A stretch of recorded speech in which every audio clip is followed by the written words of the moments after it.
Hello দর্শক, আসসালামু আলাইকুম। Welcome back to my channel. চলে এলাম আরেকটা নতুন রেসিপি নিয়ে। আমার আজকের রেসিপি হচ্ছে কই মাছ দিয়ে দারুণ মজার মাসকলাই রেসিপি। নোয়াখালী স্টাইলে এই মাসকলাই রেসিপিটি আমি করেছি একটু ভিন্ন রকমের, ভিন্ন স্বাদের। আপনারা আমার মতো এভাবে মাসকলাইটা রান্না করে দেখুন, ভীষণ মজার। ভাতের সাথে অন্য কিছুই লাগবে না, নিমিষেই এক থালা ভাত আপনারা খেতে পারেন এই মাসকলাইয়ের ডাল দিয়ে।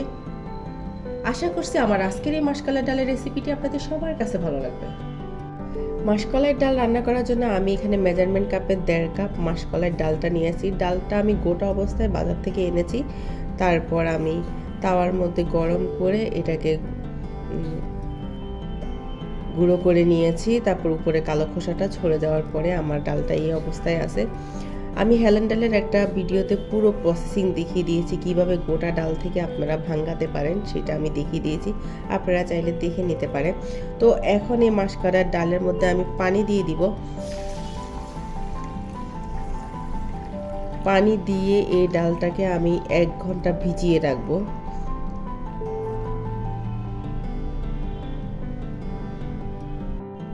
তো 1 ঘন্টা হয়ে গিয়েছে, দেখুন মাসকলাইয়ের ডালটা ফুলে গিয়েছে। তো এখন এই ডালটাকে আমি খুব ভালোভাবে ক্লিন করে নিব, এরপরে ব্লেন্ডারে ব্লেন্ড করে নিব, তারপর মূল রান্নায় চলে যাব।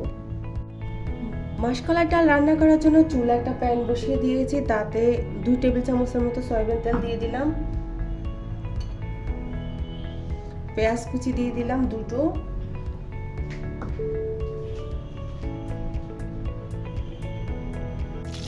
এই পর্যায়ে 1 চামচ রসুন বাটা দিয়ে দিচ্ছি।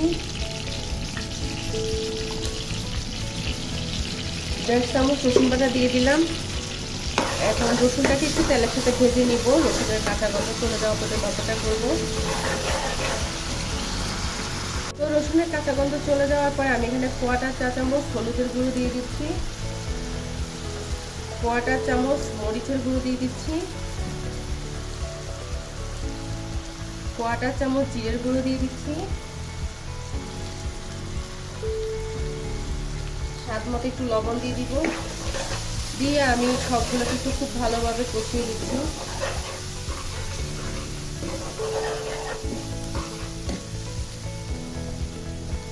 1-2 মিনিটের মতো কষিয়ে নিব।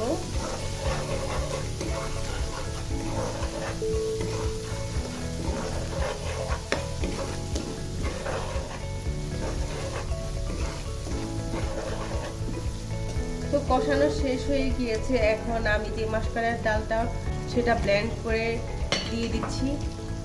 তো ব্লেন্ড করা মাসকলাইয়ের ডালটা আমি দিয়ে দিলাম।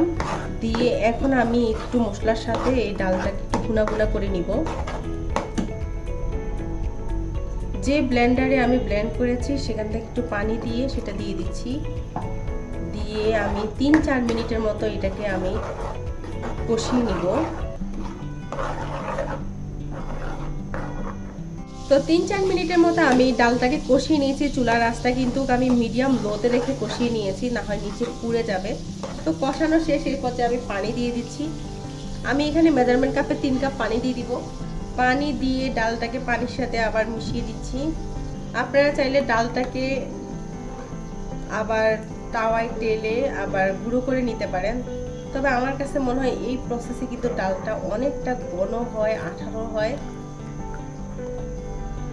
আঠালো এই ডালটা খেতে কিন্তু ভীষণ ভালো লাগে। তো দেখুন ডালের মধ্যে বলক উঠে গিয়েছে। এই পর্যায়ে আমি 2টো তেজপাতা দিচ্ছি আর 4-5টা কাঁচামরিচ দিচ্ছি, দিয়ে আবার নেড়ে ছেড়ে দিচ্ছি। এখন চুলার আঁচটা মিডিয়ামে রেখে এই ডালটা আমি আরো 5-6 মিনিট রান্না করে নিব। তো দেখুন আমি পাশের চুলায় 4টি কই মাছ ভাজি করে নিচ্ছি। এই কই মাছগুলো আমি এখন মাসকলাইয়ের ডালের মধ্যে দিয়ে দিব। আমাদের নোয়াখালীতে কিন্তু কই মাছ না থাকলে টাকি মাছ ভেজেও মাসকলাইয়ের ডালে দিয়ে দেয়। এটা আমাদের নোয়াখালীর একটা ঐতিহ্য, খেতে কিন্তু ভীষণ মজা হয় মাছটা। তো চুলার আঁচটা মিডিয়ামে রেখে আমি 5-7 মিনিট আমি ডালটা রান্না করে নিয়েছি। তো এখন ডালের মধ্যে যে 4টা কই মাছ ভাজি করেছি সেটা দিয়ে দিচ্ছি। দিয়ে আমি ডালটা আরো 2 মিনিট রান্না করব। এখন কিন্তু চুলার আঁচটা কমিয়ে দিব, মিডিয়াম লোতে করে আমি ডালটা আরো 2-3 মিনিট রান্না করে নিব। তো এই পর্যায়ে আমি একটা ডিম ভেঙে দিব। তো এখানে আমি একটা ডিম ভেঙে দিচ্ছি।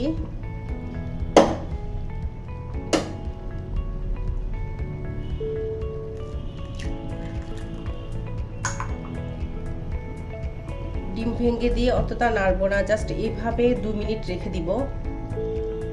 তো 2 মিনিট পরে আমি একটু ধনিয়া পাতা কুচি ছিটিয়ে দিচ্ছি,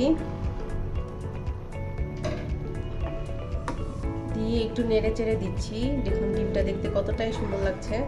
তো আমার মাসকলাইয়ের ডালটা রান্না হয়ে গিয়েছে, এখন আমি বাগারটা দিয়ে দিব। তো একটা প্যানে আমি সরিষার তেল দিয়েছি প্রায় 2 টেবিল চামচের মতো, আর একটা পেঁয়াজকে কুচি করে দিয়ে দিচ্ছি, দিয়ে দিলাম। এখন আমি পেঁয়াজটা বাদামি করে ভেজে নিব, তারপর ডালের মধ্যে ছেড়ে দিব। ভীষণ মজার এই ধরনের বাগার দিয়ে মাসকলাই ডালটা খেতে।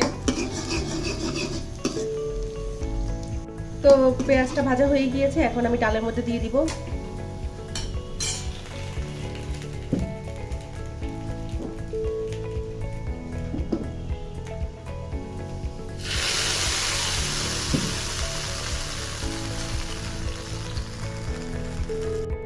তো পেঁয়াজের বাগারটা দিয়ে আমি নেড়ে চেড়ে দিলাম, দিয়ে দেখুন কালারটা কতটা লোভনীয় লাগছে। ভীষণ মজার এই মাসকলাইয়ের ডালের রেসিপিটি। তা আমার আজকের এই মাসকলাইয়ের ডালের রেসিপিটি যদি আপনাদের ভালো লেগে থাকে তাহলে অবশ্যই আমাকে একটা লাইক দিবেন আর আমার চ্যানেলটিকে সাবস্ক্রাইব করবেন। আজ তাহলে এই পর্যন্ত, সবাই ভালো থাকবেন। আল্লাহ হাফেজ।